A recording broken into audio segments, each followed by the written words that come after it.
Hello my dear students, welcome back to chemistry class. Today, let us continue the lesson combustion and flame. Let us see what we have learned in the previous class. We have learned what are the essential requirements for producing fire. What are they? The fuel, air and ignition temperature. That means the fuel should reach the ignition temperature. Then we learn how do we control the fire.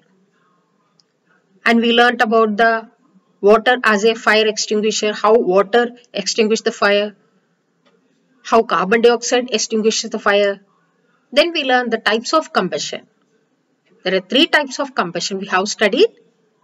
They are rapid combustion, spontaneous combustion and explosion. And we have learned their examples also. Today we are going to cover the topics flame, that means why a few substances burn with a flame and why a few are burning without a flame. And we are also going to learn about the structure of a flame. Here are a few substances given.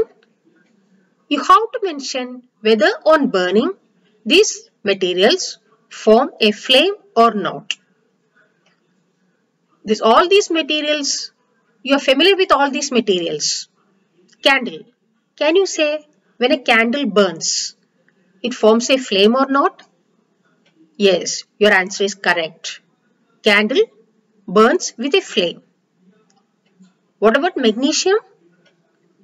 Already we have seen in the previous class, when magnesium burns, a flame is produced. Camphor. Camphor also burns with a flame. What about kerosene stove? Kerosene stove also burns with a flame. Charcoal. When charcoal burns, flame is not produced. Only we can see that glow. So why a few substances burn with a flame and why a few burns without flame, without the formation of flame? So let us see this answer. We have seen candle burns with a flame. While candle is burning, a flame is formed. Magnesium, camphor, kerosene stove, all these when burn, a flame is formed. While charcoal, when it burns, it does not form a flame. So let us see what produces the flame here. The substances which vaporize during burning give flame. So when a substance burns, it vaporizes. Such substances gives the flame when it burns. For example, kerosene oil and molten wax rise through the wick and are vaporized during burning and form flames. We can see here. What is wick? What is meant by wick? This is a wick. That means a thread. So here, when the candle burns, what happens? Near the wick, this candle, this wax melts. This molten wax, that means the melted wax, it rises through the wick and it gets vaporized. Because of formation of the vapor, it produces the flame here. What about kerosene stove? Kerosene rises through the wick and it vaporizes. Due to the formation of the vapor, it produces a flame here, or it forms a flame here. Let us see another example. Charcoal does not vaporize, so it does not produce a flame. So charcoal does not vaporize, so a flame is not produced. So what we can understand, the substances which vaporize during burning give flames. The substances which do not vaporize during burning do not give the flame. Now let us see the colors of different flames. So this is a kitchen stove, flame of a kitchen stove. You can see the flame is blue in color. It burns with a blue flame. Here are a few examples. A kerosene lamp, a candle, and a Bunsen burner. So kerosene lamp and candle we can see, and different zones here, yellowish flame it burns, and Bunsen burner also burns with a blue flame. So why a few substances burns with a blue flame? Here the complete combustion takes place. That means all the fuel, uh, because of the plenty of oxygen is available here, the fuel burns completely.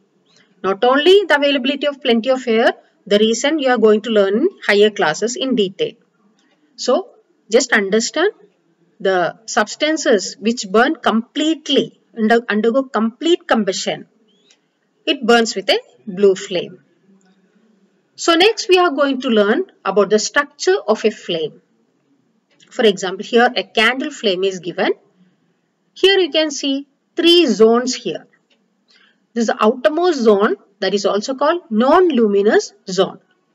This is a middle zone that is yellow in color. Outermost zone that is blue in color, and middle zone yellow in color, that is a luminous zone. And the innermost zone that is black in color, that is a dark zone. Let us learn about these three different zones in detail. So let us perform a few activities to understand more about the different zones. First activity. Activity to show that innermost zone of the flame contains unburnt wax vapors. So let us see how the activity is done. Light a candle. We have lighted a candle here. We have to keep the candle, should not keep the candle in an airy space so that it should not flicker. We want a flame, non-flickering flame we need for this activity. So light a candle, hold a glass tube with a pair of tongs. This is a tongs to hold this. This is a glass tube. So hold a glass tube with a pair of tongs and introduce its one end in the dark zone of a non-flickering candle flame.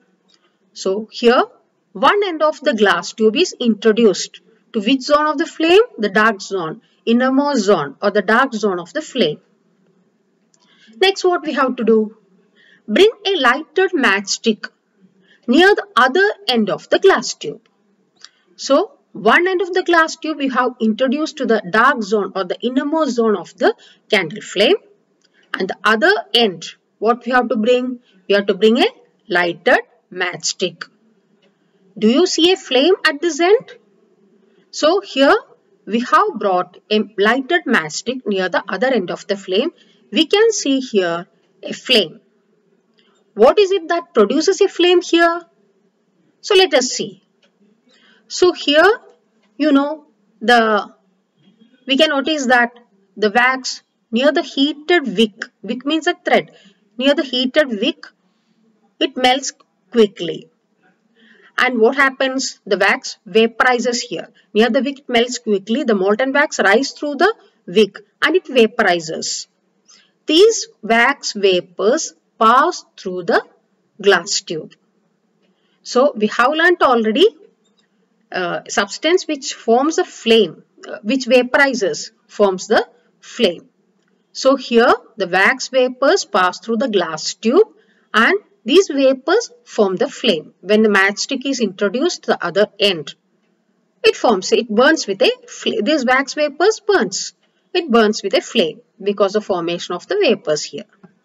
So the vapors of wax coming out of the glass tube is the cause of the flame here. So what we can understand from here, the innermost zone of the flame contains unburnt wax vapors. So when wax undergo combustion, the melting of wax, this burning of wax is example of both chemical and physical change. How it becomes an example for a physical change? Because the wax, the physical state of the wax changes here from solid to metal, liquid to gas. So it is a physical change. As the As the wax melts, there is formation of new substances like carbon dioxide gas, etc. So it is an example for chemical change also. So here, what is this experiment indicate? It indicates that the innermost zone of the flame contains unburnt wax vapors which do not undergo the combustion or burning. So once again, how the experiment is done?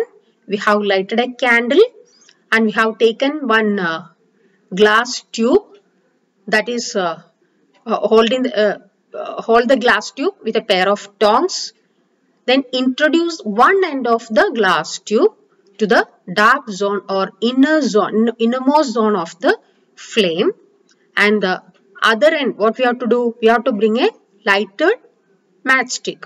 We can see that a flame is produced near the other end of the, that means near this end of the glass tube. So from this we can, what is the cause of this flame here? The vapors of the wax coming out of the glass tube. From this end, the vapors of the glass tube, so vapors of the wax, it comes out to the other end. That is the cause of this formation of the flame. And what does it indicate? It indicates that the innermost zone of the flame contains unburnt wax vapors. Now another activity to understand about the middle zone. Activity to show that the middle zone of the flame contains unburnt carbon particles. So let us see how the activity is done. When the candle flame is steady, that means it is not flickering, introduce a clean glass plate or a glass slide. So this is the glass plate, or we can use a glass slide also, anything, into the luminous zone of the flame. Which is a luminous zone? The middle zone. So this glass plate should be introduced to the middle zone or the luminous zone of the flame. Hold it there with a pair of tongs. This is tongs, for about 10 seconds. Then remove it. What do you observe? So how the experiment is done? We are introducing a clean glass plate into the luminous zone or the middle zone of the flame and hold it with a pair of tongs for about 10 seconds. Then observe what happens. Here we can see a circular blackish ring is formed on the glass plate or the glass slide. What does it indicate? It indicates the deposition of unburned carbon particles present in the luminous zone of the flame. So in the luminous zone or the middle zone, complete combustion does not take place. Because of the incomplete combustion, some carbon particles are left behind without burning.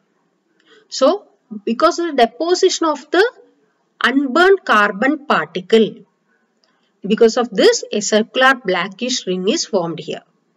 So once again, how we have done the activity?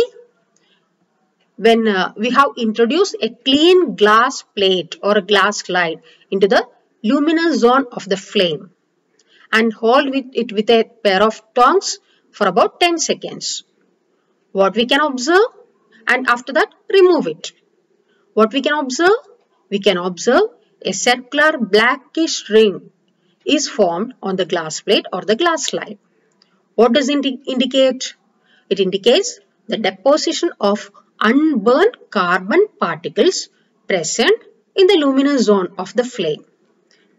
That means in the middle zone or luminous zone, incomplete combustion takes place and some carbon particles without burning left behind. So this deposition of this unburned carbon particle forms the blackish ring here.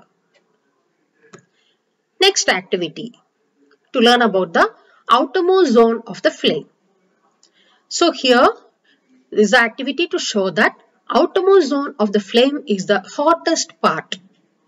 So let us see how the activity is done. Hold a thin, long copper wire just inside the non-luminous zone of the flame for about 10 seconds. So this is the copper wire.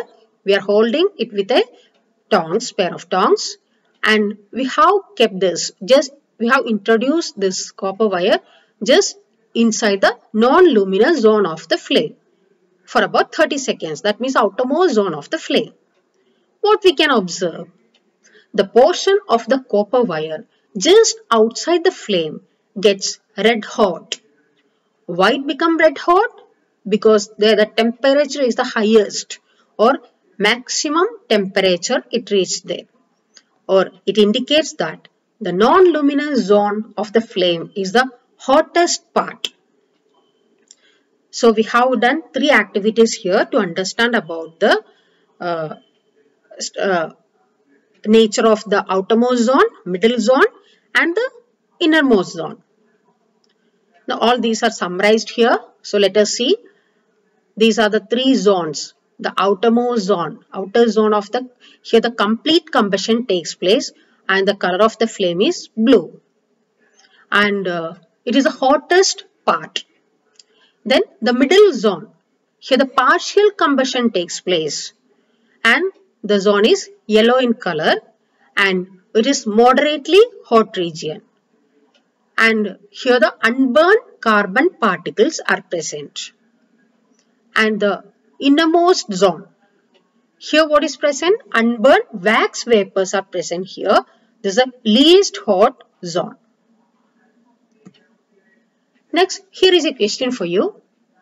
Goldsmiths blow the outermost zone of a flame with a metallic blowpipe for melting gold and silver. Why do they use the outermost zone of the flame? So we can see the goldsmith is blowing the blowing pipe. The goldsmiths blow the outermost zone of the flame. Can you say the reason? Because yes, your answer is correct. Because the outermost zone is the hottest part of the flame. So you know metals are having high melting point. So the goldsmith should give the desired design to the ornaments. They have to melt this gold or silver. So for melting this gold or silver, because they are having high melting point, maximum temperature should be reached. So where the maximum temperature in the flame present? It is in the outermost zone. So let us see the answer. The melting point of gold and silver is very high. Therefore, goldsmiths need maximum temperature to melt them. Hence, goldsmiths use outermost part of the flame because it is the hottest part of the flame. Now let us see another question. Abida and Ramesh were doing an experiment in which water was to be heated in a beaker. Abida kept the beaker near the wick in the yellow part of the candle flame. Ramesh kept the beaker in the outermost part of the flame. Whose water will get heated in a shorter time? So let us see how they have done. Abida, she has kept the beaker near the wick in the yellow part of the flame. So this is a beaker, water is taken. This is Abida's beaker. She has kept the beaker in the near the wick this is a wick, the yellow part of the flame, yellow part. And Ramesh, where did he keep? He kept the beaker in the outermost part of the flame, the blue flame, the outermost flame. He kept the beaker. Whose water will get heated in a shorter time? What is your answer? Yes. Ramesh beaker, the water in Ramesh beaker will get heated up in a shorter time. First, this will get heated up because this is the hottest part of the flame. Let us see the answer. While doing the experiment, the beaker kept near the outermost part of the flame by Ramesh will get heated in a shorter time. This is because the outermost part of the flame, which is blue in color, is the hottest part, as here complete combustion takes place. So we have covered today the topics mainly about the structure of a flame. We have seen different zones. Which are the different zones of a flame? They are the outermost zone. It is also called the non-luminous zone. That is blue in color. Here the complete combustion takes place. That is the hottest part of a flame. And the middle zone. This is also called the luminous zone. Here the incomplete combustion takes place. This is a yellow part, yellow in color, and here there is a presence of unburned carbon particles. Then the innermost zone, that is a dark zone. Here there is a presence of unburned wax vapors. Hope you understood today's class. Thank you, children.